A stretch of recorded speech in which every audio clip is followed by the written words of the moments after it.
Things are heating up in Anglo American's plan to sell its 85% stake in De Beers. And make no mistake, this is the most consequential diamond industry story of the year. It was always going to be.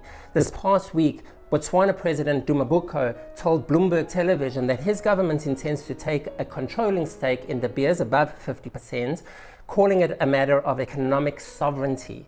Then, Angola's state-owned diamond miner Ndiama revealed it has submitted a fully financed bid for a strategic minority stake in De Beers. Now, notably, Angola emphasized it is not seeking majority control, but it envisions a pan-African consortium with Botswana, Namibia, and South Africa to preserve De Beers' independence and global competitiveness, in its words. It does raise the question of whether that pan-African vision clashes with Botswana's push to assert its sovereignty, and we haven't yet heard from Namibia or South Africa. But remember, De Beers has important high-value marine mining off the coast of Namibia and has invested heavily in the Venetia mine in South Africa, giving both those countries clear interests to protect. And Ndiama's bid didn't come out of nowhere either. De Beers has concentrated all its exploration activity in Angola.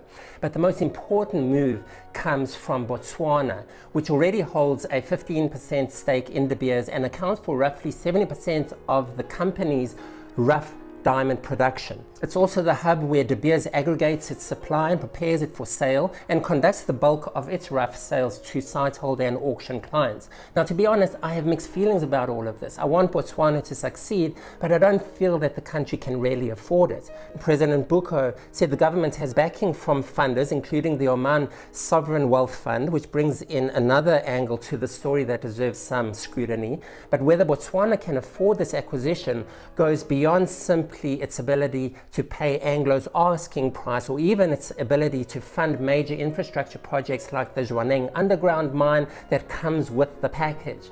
The deeper issue is whether Botswana should be doubling down on its reliance on diamonds at this time by acquiring a company that frankly has run at a loss for the past 2 to 3 years.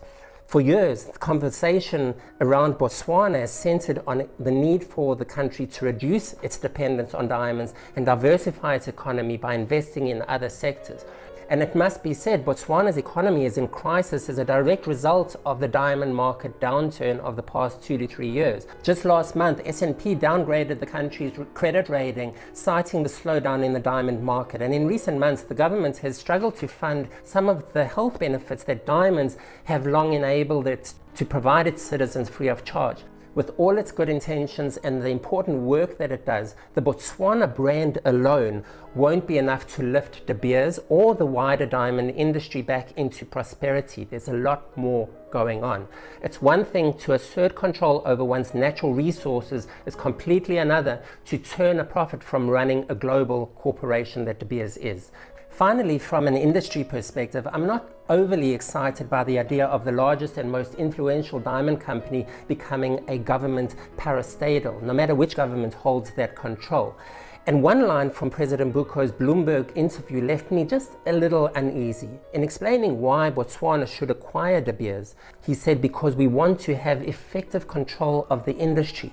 For anyone familiar with the history of De Beers and the diamond industry, that statement should raise a bit of a red flag. Over the past decade or two, De Beers has deliberately and gradually loosened its grip on the trade. And one might argue there's still a lot more to be done in that regard, rather than go the other way.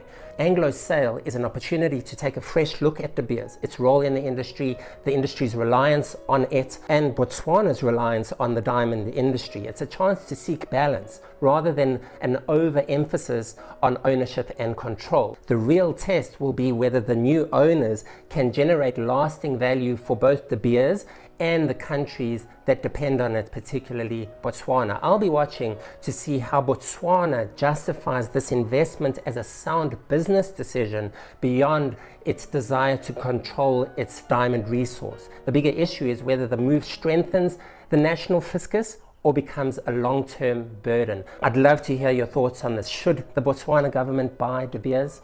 That's your Diamond Minute. I'm Avi Kravitz. I'll see you next time.